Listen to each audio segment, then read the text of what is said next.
అస్సలాము అలైకుం వరహ్మతుల్లాహి వబర్కాతు. సోదరులారా, నా అన్వేషణ అనే ఓ ప్రపంచ యాత్రికుడు ముస్లిముల గురించి మరియు ఖురాన్ గురించి చాలా తప్పుడు వ్యాఖ్యలు చేయడం జరిగింది. ఉగ్రవాదాన్ని, తీవ్రవాదాన్ని వాళ్ళ మతం ప్రేరేపిస్తుంది కాబట్టి వాళ్ళు ఇలా తయారవుతున్నారు అనే మాట ఒకటి.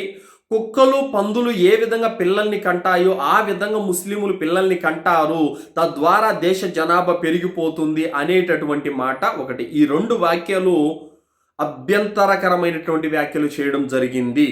నా అన్వేషణ అనేటటువంటి ఓ మూర్ఖుడా, ఉన్నట్టుండి కొత్తగా ఈ అవతారం ఏంటి? ఉన్నట్టుండి ఒక మతం మీద ఎంత విష ప్రచారం చేయటానికి కారణం ఏమిటి? నీకెవరైనా ఈ విధంగా ముస్లిముల మీద విష ప్రచారం చెయ్యి, నీకు మంచి మంచి పదవులు ఇస్తామని ఎవరైనా ఆశ చూపించారా? లేకపోతే ముస్లిముల గురించి ఈ విధంగా దుష్ప్రచారం చెయ్యి, మాకు లాభాన్ని చేకూర్చు, తద్వారా నీకు మంచి అమౌంట్ ఇస్తామని ఎవరైనా నీతో బేరమాడారా? లొంగ తీసుకున్నారా? మరి లేకపోతే ఇప్పుడున్న పాపులారిటీ సరిపోవడం లేదు, ఇంకా నా పాపులారిటీ పెంచుకోవాలి, నేను ఇంకా హైలైట్ అయిపోవాలని ఏమైనా దురాశ ఏమైనా కలిగిందా?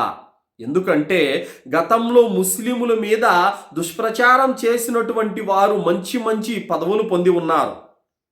రెండవది, ముస్లిముల గురించి, ప్రవక్త ముహమ్మద్ సల్లల్లాహు అలైహి వసల్లం గురించి, ఇస్లాంలో ఉన్న అంశాల గురించి మాట్లాడినటువంటి వారు బాగా పాపులర్ అయ్యున్నారు. పాపులర్ తర్వాత నాశనం కూడా అయ్యారు. పోనీ ఈ విధంగా నీకేమైనా దుర్బుద్ధి పుట్టిందా?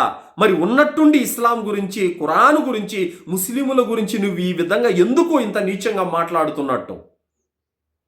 అయితే ఇక్కడ మేము నీకు కొన్ని విషయాలు తెలియచేయాలి.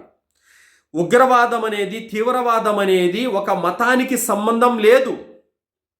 ఇస్లాం ధర్మము కరాటండిగా చెప్పింది, మన్ కతల నఫ్సం బిగైరి నఫ్సిం ఔ ఫసాదిని ఫిల్ అర్ది ఫక అన్నమా కతలన్నాస జమియా.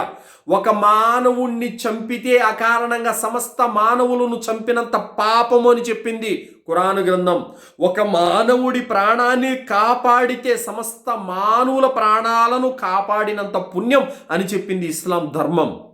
అలాంటి ధర్మము ఉగ్రవాదాన్ని, తీవ్రవాదాన్ని ప్రేరేపించదు. అయితే మీరు ఒక విషయాన్ని పట్టుకొని పదే పదే అంటున్నారు. ఇదేమిటంటే ముస్లిములందరూ ఉగ్రవాదులు కాదు, కానీ ప్రతి ఉగ్రవాది ముస్లిం అని మీరు అంటున్నారు. మరి నేనంటున్నాను, 6, 7, 8, 9, 10 సంవత్సరాల చిన్న ఆడపిల్లల మీద రేపు చేసినటువంటి వాళ్ళలో 99% ముస్లిమేతరులే ఉన్నారు, మీలోని వారే ఉన్నారు. మరి మీ గ్రంథం, మీ మతం ఇలా బోధిస్తుంది కాబట్టే చిన్న పిల్లలను రేప్ చేస్తున్నారు అని మేమంటే మీరు ఒప్పుకుంటారా? చెప్పండి, ఒప్పుకుంటారా? 99% మీలోని వారే ఉన్నారు. మరి ఈ విషయాన్ని అంగీకరిస్తారా? అలా అనటం తప్పు మాదవుతుంది.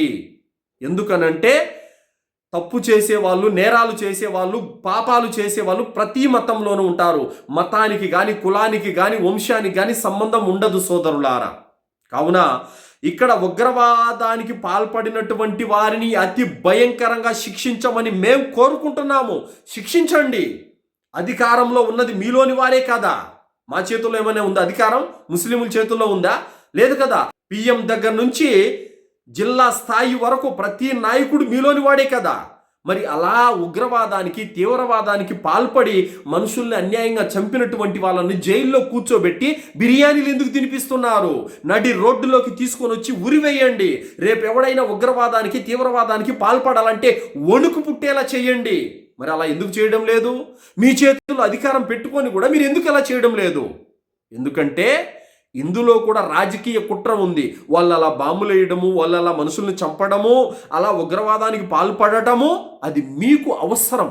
మీరు అధికారాలు పొందడానికి, మీ కుర్చీలు కాపాడుకోవడానికి అవసరం అది. అందుకే మీరు వాళ్ళని ఉరితీయరు, వాళ్ళని శిక్షించరు, చక్కగా జైల్లో పెట్టి మేపుతూ ఉంటారు. అర్థమైందా? సో కావున ఎక్కడ చెబుతున్నటువంటి మాట ఏంటంటే ఉగ్రవాదులు, తీవ్రవాదులు అనేవాళ్ళు ఒకే మతంలో లేరు, ప్రతి మతంలోనూ ఉన్నారు. నేను ఇప్పుడు మీకు స్క్రీన్ మీద కొన్ని ఆధారాలు చూపెడతాను, చూడండి.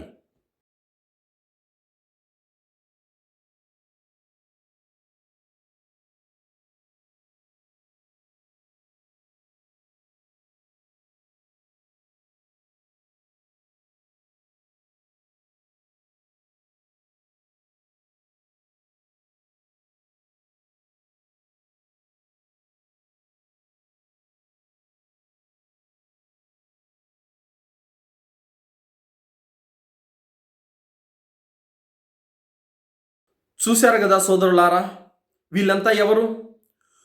ముస్లిములలోనూ ఉగ్రవాదానికి తీవ్రవాదానికి పాల్పడిన వారు ఉన్నారు. ముస్లిమేతరులలో కూడా ఉగ్రవాదానికి తీవ్రవాదానికి పాల్పడిన వారు ఉన్నారు. నరహత్యలు చేసేవాళ్ళు, రేపులు చేసేవాళ్ళు, కిడ్నాపులు చేసేవాళ్ళు, దొంగతనాలు చేసేవాళ్ళు, నేరాలు ఘోరాలు చేసేటటువంటి వాళ్ళు, తల్లిదండ్రులను కూడా హత్య చేసినటువంటి వాళ్ళు ప్రతి మతంలోనూ ఉన్నారు. ఇది ఒక్క మతానికి అంటగట్టడము ఈ నా అన్వేషణ అనేటువంటి మూర్ఖుడి యొక్క అజ్ఞానం సోదరులారా. వీళ్ళ యొక్క రాజకీయ కుట్రలు ఏ విధంగా ఉన్నాయంటే, మొన్ననే మీరు చూశారు, ఐ లవ్ ముహమ్మద్ అని గుళ్ళ మీద రాశారు, పోలీసులు పట్టుకున్నారు. ఆ రాసిన వాళ్ళు ఎవరో తెలుసా? మీలోని వారే, ముస్లిములు కాదు, మీలోని వారే. ఎందుకు అలా రాశారో తెలుసా? రాజకీయ కుట్ర. ముస్లిములు రాశారు మా గుళ్ళ మీద అని చెప్పేసి ఇంక వాళ్ళు రావాలి, ఇటు ముస్లిములు హిందువులు కొట్టుకొని చావాలి. ఈ విధంగా రాజకీయ లబ్ధి పొందడానికి నీచమైనటువంటి కుట్రలు. అందుకే ఆవు మాంసం తీసుకెళ్లి గుళ్ళల్లో పెట్టేది, బురకాలతో వచ్చారని చెప్పడము, లేకపోతే జుబ్బాలు వేసుకొని ముస్లిములు ఇదిగోండి అని నిరాధారమైన సాక్ష్యాలు పుట్టించడము, ఇలా వందల సార్లు పట్టుబడ్డారు. ఈ విధంగా ఆ బురకాలు తొలగించి చూస్తే మగవాళ్ళు, అది కూడా మీ మతానికి చెందిన వాళ్ళే. ఏంటి కుట్రలు? ఇవన్నీ కూడా స్వార్థ రాజకీయాల కోసం తప్ప మరేమి కాదు. మొన్ననే న్యూస్ పేపర్కి వేశారు, కొన్ని లక్షల కిలోల బీఫ్ ఎగుమతి చేస్తూ ఉంటే పట్టుకున్నారు. ఎవరు ఆ బీఫ్ ఎగుమతి చేసిన వాళ్ళు? మీలోని వారే, ముస్లిములు కాదు. ఎవరికి తెలియదు ఇవన్నీ కూడా. కావున నీకు ఎవరు ఆశ చూపించారు, ఏ అధికారం ఇస్తామని చెప్పేసి నీకు దురాశ పుట్టించారు? ఎందుకు నువ్వు ఇలా ఉన్నట్టుండి మాట్లాడుతున్నావు? నిజంగా ఖురాన్ గ్రంథం ఉగ్రవాదాన్ని తీవ్రవాదాన్ని ప్రేరేపిస్తుందా అంటే ఇది ముమ్మాటికి పచ్చి అబద్ధము. ఉగ్రవాదాన్ని తీవ్రవాదాన్ని ఇస్లాం ధర్మం ఒప్పుకోదు. ఒకవేళ ఖురాన్ గ్రంథం ఉగ్రవాదాన్ని తీవ్రవాదాన్ని ప్రేరేపిస్తుంటే గనక ముస్లిములందరూ కూడా తప్పకుండా దాన్ని పాటిస్తారు. ఏ విధంగా అల్లా ఖురాన్ గ్రంథంలో 5 పూట్ల నమాజ్ చేయమని ఆదేశించాడు, ముస్లిములందరూ 5 పూట్ల నమాజ్ చేస్తున్నారు. అలాగే రంజాను మాసంలో ఉపవాసాలు పాటించమని అల్లా ఆదేశించాడు, ముస్లిములందరూ కూడా ఉపవాసాలను రంజాన్లో పాటిస్తారు. అలాగే హజ్జు యాత్ర చేయమని అల్లా ఆదేశించాడు, స్తోమత ఉన్న ప్రతి ముస్లిం కూడా హజ్జు యాత్ర చేసి వస్తాడు. అలాగే బక్రీద్కు కుర్బానీ ఇమ్మని అల్లా ఆదేశించాడు, ప్రతి ముస్లిం కూడా బక్రీద్ పండుగకి కుర్బానీ ఇస్తాడు.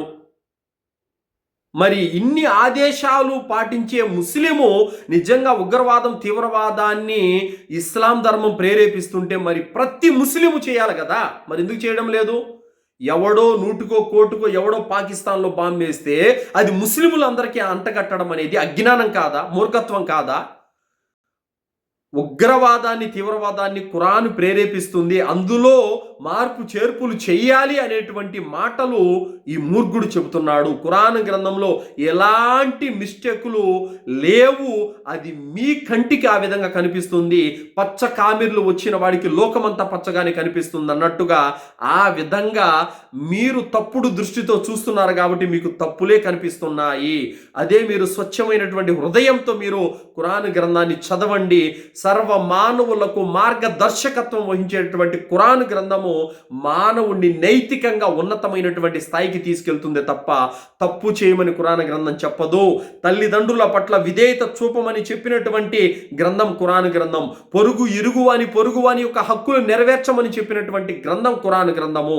అనాథలను వితంతువుల్ని ఆదుకోండి, నాతో పాటు స్వర్గంలో ఉండండి అని ప్రవక్త ముహమ్మద్ సల్లల్లాహు అలైహి వసల్లం వారు చెప్పారు. ఎంత గొప్ప గొప్ప విషయాలను బోధించినటువంటి ఖురాన్ గ్రంథము.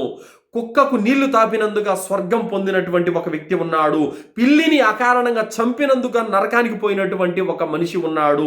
మరి ఇంత విలువైనటువంటి బోధనలు బోధించేటటువంటి ఖురాన్ గ్రంథం అకారణంగా ఇతరులను చంపమని చెబుతుందా? ఎన్నటికీ చెప్పదు సోదరులారా. ఒకవేళ మీరంటున్నట్టే గనక ఇదే గనక నిజమైతే మరి అరబ్ దేశాలలో కొన్ని వేల మంది, ఎంతోమంది హిందువులు ఇంకా ముస్లిమేతరులు వెళ్ళి అక్కడ ఉపాధి పొందుతున్నారు. మరి అరబ్బులు వాళ్ళ చేతుల్లో అధికారం ఉంది, వాళ్ళ చేతుల్లో రాజ్యాలు నడుస్తున్నాయి. మరి వారు ఎందుకు ముస్లిమేతరులను చంపడం లేదు? మీరనే మాటే కనుక నిజమైతే అరబ్బు దేశాలలో ఉపాధి పొందుతున్న వారిని వారు చంపాలి కదా, మరి ఎందుకు చంపడం లేదు చెప్పండి.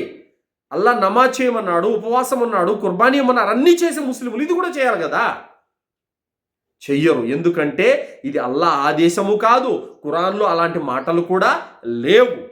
కానీ ఎప్పుడో ముష్రికులను చంపమని ప్రవక్త ముహమ్మద్ సల్లల్లాహు అలైహి వసల్లం కాలంలో వారికి వర్తించే విషయం తీసుకొని వచ్చి కావాలని బురద చల్లి అందరినీ రెచ్చగొట్టడం అనేది జరుగుతుంది నీలాంటి అజ్ఞానులు. దాని తర్వాత ముస్లిములు కుక్కలు పందులు ఏ విధంగా కంటాయో ఆ విధంగా పిల్లల్ని కంటారు అనేటటువంటి మాట నీవు తీసుకొని వచ్చావు.